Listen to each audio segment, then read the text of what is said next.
ඇන්තෝරියම් කියන්නේ ගොඩාක් ලස්සන වගේම නිවැරදිව පාලනය කළොත් ගොඩාක් කාලයක් මල් ගන්න පුළුවන් ශාකයක්. ඔයාලා ගොඩක් දෙනා දන්න නොදන්න රහස් 9ක් ගැන මම අද මේ වීඩියෝ එකෙන් කතා කරන්න තමයි හදන්නේ. එහෙනම් දිගටම වීඩියෝ එකත් එක්ක එකතු වෙලා ඉන්න. ඔයාට කරන්න පුළුවන් පළවෙනි ටිප් එක තමයි මතු පිට මුල් වැසීම. ඇන්තෝරියම් ශාකයේ කඳ ඉහළට වැඩෙද්දි මතු පිටින් මුල් මතුවෙනවනේ. මේවා වාතයට නිරාවරණය වෙන්න ඉඩ දෙන්නේ නැතුව තෙතමනය සහිත පාසි කෑල්ලකින් හරි පොල්ලෙලි කැබලි වලින් හරි වහලා තියන්න ඕනි. එතකොට ශාකයට වැඩි පෝෂණයක් උරා ගන්න පුළුවන් වෙනවා. අංක 2. අඟුරු හා ගඩොල් කැබලි. වගා මාත්‍යයට අඟුරු කැබලි එකතු කරන එකෙන් ඒවා විෂද්‍රව්‍ය උරා ගන්නවා. ඒ වගේම ගඩොල් කෑලි මගින් අතිරික්ත ජලය රඳවා ගන්නේ නැතුව හොඳට මේක ඇතුලේ වාතාශ්‍රය හුවමාරු වෙන එකට ඉඩ සලස්වනවා. ඉතින් මේ කරුණු දෙක අනිවාර්යෙන් මතක තියාගන්න. තුන්වෙනි ටිප් එක තමයි ජලාපවාහන පරීක්ෂාව. සාමාන්‍යයෙන් පැල හිටවන්න දන්න කෙනෙක් නම් පෝච්චිය අඩියට ගල් කැට ටිකක් හරි ගඩොල් කැට ටිකක් හරි දානවා. මේක කරන්නේ නැත්නම් අද ඉඳන්ම කරන්න පටන් ගන්න. මෙතනින් මොකද වෙන්නේ? ජලය එකතු වෙන එක වළක්වලා මුල් කුණු වෙන රෝගය, ඒ කියන්නේ රූට් රොට් කියන රෝගය 100%ක්ම පාලනය කරන්න මෙයාට හැකියාව තියෙනවා. ඒ නිසා අනිවාර්යයෙන්ම මතක තියාගන්න පෝච්චියේ යටට හොඳට ගල් කැට ටිකක් එකතු කරන්න. හතරවෙනි ටිප් එක තමයි කිරි දියරෙන් පත්‍ර පිස දැමීම. මේක නම් ඔයගොල්ලෝ ගොඩක් දෙනා දන්නේ නැතුව ඇති. ඇන්තෝරියම් පත්‍ර නිරෝගීව තියෙන එක මල් පිපෙන්න ඍජුවම බලපානවා. පත්‍රවල දූවිලි අයින් කරලා දීප්තිය ලබා ගන්න ඔයාට පුළුවන් වතුර මිශ්‍ර කරපු කිරි ස්වල්පයක් රෙදි කෑල්ලකින් පත්‍ර මත ආලේප කරන්න. මේක පැරැන්නන්ගේ රහසක්. මේකෙන් දිලීර හානි වළක්වා ගන්න ඔයාට පුළුවන්. ඒ කියන්නේ ස්වභාවික දිලීර නාශකයක් විදිහට මේ තනුක කරන ලද කිරි මිශ්‍රණය බලපානවා. ඔයාගේ ඊළඟ ටිප් එක තමයි උදේ කාලයේදී ජලය එකතු කරන එක. රාත්‍රී කාලේ පත්‍ර උඩ ජලය රැඳිලා තියෙන එක ශාකයට එන දිලීර රෝගවලට ප්‍රධාන හේතුවක් කියන එක ඔයා දැනගෙන හිටියද? ඒ නිසා පුළුවන් හැම වෙලාවෙම ඉර පායන වෙලාවට ජලය එකතු කරන්න වග බලා ගන්න. ඒ කියන්නේ උදේ වරුවේ. මේකෙන් ශාකවලට එන රෝග අවම කරගන්න ඔයාට ලොකු හැකියාවක් තියෙනවා. අපි දැන් යන්න හදන්නේ ඔයාලගේ ඊළඟ ටිප් එකට. ඒ තමයි සුදු ලුණු සාර එකතු කිරීම. කෘමීන් පළවා හැරීමට රසායනික ද්‍රව්‍ය වෙනුවට සුදු ලුණු සාරයේ මිශ්‍ර ජලය ඉසීමෙන් ශාකයේ ප්‍රතිශක්තිය වැඩි කරගන්න ඔයාට පුළුවන්. ඒ වගේම මල් වලට හානි කරන පැලමැක්කන් මේ මගින් පාලනය කරගන්නත් ලොකු හැකියාවක් තියෙනවා.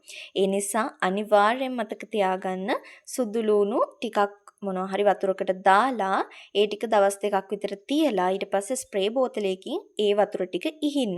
මේකෙන් ඔයාට හොඳ සාර්ථක වගාවක් ලබා ගන්න පුළුවන්.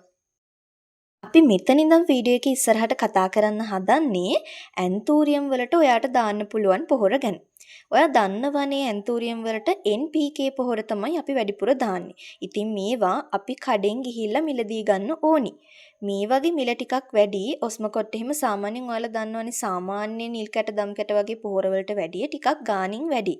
ඉතින් මෙහෙම කරදර විඳින්නේ නැතුව ඔයාට ඔයාගේ ගෙදරම තියෙන දේවල් වලින් මේ NPK පොහොර එක ලබා දෙන්න පුළුවන් කියලා ඔයා දැනගෙන ඉන්නේ නැතුව ඇති. එහෙනම් අපි බලමු මොනවද මේ පොහොර තුන කියලා. ද්‍රව මාළු පොහොර. මාළු හරි හාල් මැස්සෝ හරි හෝදපු ජලය. ඒ ඉතිරි අපද්‍රව්‍ය එක්කම පැලයේ මාධ්‍යයට එකතු කරන එකෙන් පැලයට නොමිලේම නයිට්‍රජන් පොහොර ලබා දෙන්න ඔයාට හැකියාවක් තියෙනවා. ඉතින් මතක තියාගන්න මේක කිසිම වෙලාවක පත්‍රවලටවත් මල්වලටවත් ඉහින්න යන්න එපා. හැමතිස්සෙම මාධ්‍යයට විතරක්ම එකතු කරන්න. මොකද අර දන්නවනේ මාළු හාල් මැස්සොන්ගේ පිලී ගඳ එහෙම ටිකක් පැලවලට හොඳ නැහැනේ. ඒ කියන්නේ ඒ කොළවල එහෙම ගෑවුනහම මේ ගඳ එන්න බලනවනේ. ඒ නිසා මාධ්‍යයට එකතු කරන්න දවස් දෙකක් වගේ යද්දි ඒ ගඳ සම්පූර්ණයෙන්ම නැති වෙලා මාධ්‍ය විසින් මේ දේවල් උරා ගැනීම සිද්ධ කරනවා. ඊළඟ පොහොර එක තමයි කෙසෙල් එලි පල් කළ දියරේ. මේක ඔයගොල්ලෝ ගොඩ දෙනෙක් දන්නවනේ. මේකෙදි ඔයාට සාමාන්‍ය කෙසෙල් වර්ග ගන්නත් පුළුවන්. හැබැයි කැවෙන්ඩිෂ් හරි ඇම්බුන් හරි කෙසෙල් වල ලෙලි ගන්නව නම් ඒ වගේ පෝෂක පදාර්ථ ප්‍රමාණය ටිකක් වැඩි. කෙසෙල් එලි වල පොටෑසියම් අධික විදිහට තියෙනවා. මේක පැලේ මල් පිපීම උත්තේජනය කරන්න වගේම මල්වල දීප්තිය වැඩි කරන්න ගොඩාක් උදව් කරන ක්‍රමයක්.